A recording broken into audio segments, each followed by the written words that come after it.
Lu lagi baca apaan sih? Gue tadi habis lihat video TikTok. Isinya tentang sejarah. Sejarahnya tuh banyak part-partnya di dalam videonya, makanya gue ganti ke Google sekarang. Oh, kira lagi baca berita. Bukan, gue lagi baca tentang sejarah Indonesia, negara-negara mana yang mendukung negara Indonesia dalam kemerdekaannya. Oh, emang ada yang dukung Indonesia? Ada. Nih, setahu gue ada 3 negara. Yang pertama ada Mesir, yang kedua ada Palestina, dan yang ketiga ada Lebanon. For information, Mesir adalah negara pertama yang mengakui kemerdekaan Indonesia secara resmi loh. Secara de facto, Mesir mengakui kemerdekaan Indonesia pada tanggal 22 Maret 1946. Lalu, Mesir juga berhasil meyakinkan negara-negara Liga Arab seperti Suriah, Afghanistan, Irak, Yaman, bahkan Arab Saudi untuk mengakui kemerdekaan Indonesia. Pengakuan Mesir terhadap kemerdekaan Indonesia tidak terlepas dari organisasi yang bernama Ikhwanul Muslimin. Lalu Mesir juga mengirim diplomatnya yang bernama Muhammad Abdul Munim berkunjung pada tanggal 13 Maret sampai 16 Maret 1947. Dan yang kedua adalah Palestina. Mufti besar Palestina yang bernama Muhammad Amin Al-Husaini memberi ucapan selamat kepada Indonesia karena Perdana Menteri Jepang Koiso telah memberikan janji kemerdekaannya. Padahal waktu itu Indonesia belum resmi merdeka loh. Lalu saudara kaya di Palestina yang bernama Muhammad Ali Tahir mendukung kemerdekaan Indonesia dengan cara mengirim semua uangnya ke Bank of Arabia. Yang ketiga ada Lebanon. Secara jujur, Lebanon mengakui kemerdekaan Indonesia pada tanggal 29 Juli 1947 dan akhirnya pada tahun 1950 Lebanon membuka diplomatik kepada Indonesia. Pan, lo tau nggak sisa-sisa negaranya? Oh, tahu dong. Ada 2 negara yang gue tahu, yaitu Suriah sama India. Yang mengakui kemerdekaan Indonesia secara de jure pada 2 Juli 1947. Perwakilan Suriah di PBB yaitu Faris Al-Khoury mendorong Dewan Keamanan PBB mendiskusikan kasus agresi militer Belanda ke-1 di Indonesia. Nah, lalu yang kedua itu kan ada India. Nah, India ini berbeda. Pemberian bantuan beras dari Indonesia, India ini merasa sangat terbantu dengan bantuan beras yang diberikan oleh Indonesia. Bantuan beras yang diberikan Indonesia, sejak itu hubungan bilateral antara India dan Indonesia terjalin baik dan harmonis. Perdana Menteri India yaitu Jawaharlal Nehru memberikan pengakuan kemerdekaan secara resmi kepada Indonesia. Bentar. Kayaknya masih ada Australia sama Vatikan deh.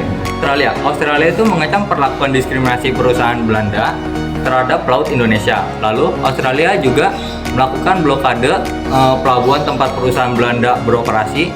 Peristiwa ini dikenal dengan sebutan Black Armada. Lalu yang ketiga, Australia juga mengecam agresi militer Belanda I di Indonesia dan membawa kasus ini ke sidang Dewan Keamanan PBB. Yang keempat, Australia mengirim Richard Justice Kirby dan Thomas Chrisley sebagai delegasi dalam perundingan Renville. Bukannya ada hubungan PBB terhadap kemerdekaan Indonesia. Pada masa awal kemerdekaan, sejumlah diplomat Indonesia menjadikan PBB sebagai forum utama untuk menghimpun dukungan internasional terhadap kemerdekaan dan kecerdasannya. Para diplomat Indonesia melakukan berbagai upaya agar PBB mendukung Indonesia memperoleh pengakuan kedaulatan. Siapa saja sih diplomat yang memperjuangkan kemerdekaan Indonesia melalui forum PBB? Bagaimana respon PBB terhadap perjuangan diplomat Indonesia tersebut? Salah satu peran dalam memperjuangkan kemerdekaan Indonesia di forum PBB, Agus Salim. Peran Agus Salim dalam bidang diplomasi berawal saat ia dipercaya menjadi perwakilan Indonesia dalam perundingan pendahuluan di Jakarta. Perundingan yang dilaksanakan pada 23 Oktober 1945 bertujuan membahas konflik Indonesia-Belanda. Dalam perundingan ini, Agus Salim menunjukkan kepiawaiannya berada argumen. Pernyataan Belanda yang menegakkan Indonesia menjadi bagian dari kerajaan Belanda dibawa oleh Agus Salim. Ia mengunggah pernyataan tersebut dengan memahamkan fakta bahwa Belanda sudah kalah perang dan menyerah kepada Jepang pada 1942. Oleh karena itu, Belanda tidak lagi memiliki hak kekuasaan Indonesia. Ketua, Sultan Syahrir. Pada 14 November 1945, Sultan Syahrir diangkat menjadi Perdana Menteri pertama di Indonesia.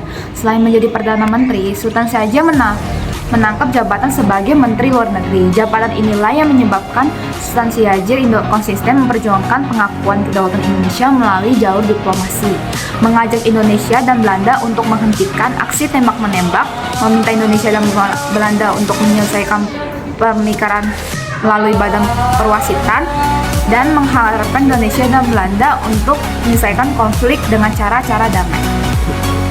Nah, gue tahu tuh dua tokoh lagi. Salah satunya Sumitro Djojo Hadikusumo, merupakan salah satu seorang ekonom handal dari Indonesia. Meskipun memiliki latar belakang pendidikan ekonomi, Sumitro Djojo Hadikusumo menyumbangkan peran penting dalam perjuangan diplomasi bangsa. Menegakkan kedaulatan, perjuangan Sumitro Djojo Hadikusumo dimulai saat dia menempuh pendidikan di Belanda. Saat itu tersiar berita tentang memanasnya hubungan Indonesia dengan Belanda. Bahkan permasalahan tersebut secara khusus dibahas dalam sidang PBB di London pada tahun 1946. Mendengar berita itu, kembali ke Indonesia untuk membantu perjuangan pengakuan kedaulatan Indonesia. Nah, tokoh yang kedua ada Lambertus Nicodemus Pallas. Ia merupakan sosok penting bagi bangsa Indonesia dalam perjuangan diplomasi di Perserikatan Bangsa-Bangsa PBB. Tokoh asal Minahasa ini memulai kiprahnya saat menuntut ilmu di Amsterdam University, jurusan ekonomi sosiologi. Pada 1930, terpilih sebagai anggota Majelis Parlemen, Tweede Kamer. Dalam partai tersebut, ia dijuluki juru pemeran yang tak kenal lelah. Nah, Bill, gua kan lagi ngeliat Google nih. Ada juga peran PBB dalam perjuangan kemerdekaan Indonesia. Peran PBB dalam memperjuangkan kemerdekaan Indonesia terwujud melalui pembentukan dua komisi, yaitu KTN dan UNCL. Untuk mengetahui informasi tersebut mengenai kedua komisi tersebut, ada yang pertama peran PBB melalui Komisi Tiga Negara atau KTN. Peristiwa agresi militer Belanda yang pertama di Indonesia pada tahun 24 Juli tahun 1947 mendapat reaksi keras dari dunia internasional. Delegasi India dan Australia di PBB mengajukan resolusi agar persoalan Indonesia dibahas dalam sidang Dewan Keamanan PBB. Nah, Indonesia Belanda melalui cara-cara damai. Komisi ini memiliki anggota sebagai berikut. Ada yang pertama tuh ada Australia diwakili Richard Kirby. Australia dipilih mewakili kepentingan Indonesia. Yang kedua, Belgia diwakili Paul van Zeeland. Dan pada peran PBB melalui UNCI, pada 19 Desember 1948, Belanda melancarkan agresi militer Belanda ke yang kedua. Keesokan harinya, Dewan Kawan PBB melakukan sidang untuk membahas resolusi tersebut. Sidang tersebut menyepakati pembentukan United Nations Commissions for Indonesia atau UNCI untuk menggantikan Komisi Tiga Negara.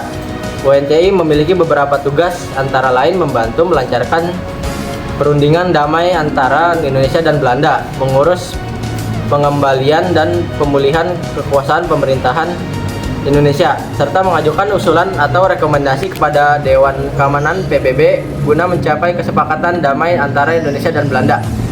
Setelah terbentuk, UNCI segera melakukan pembicaraan dengan Presiden Soekarno dan Wakil Presiden Muhammad Hatta di pengasingan. Selain itu, UNCI memberikan tekanan kepada Belanda agar menghentikan agresi militer dan pengembangan para pemimpin Republik Indonesia ke Yogyakarta. Oh gitu. Woi, Bill, ya, ayo sini kita main lagi.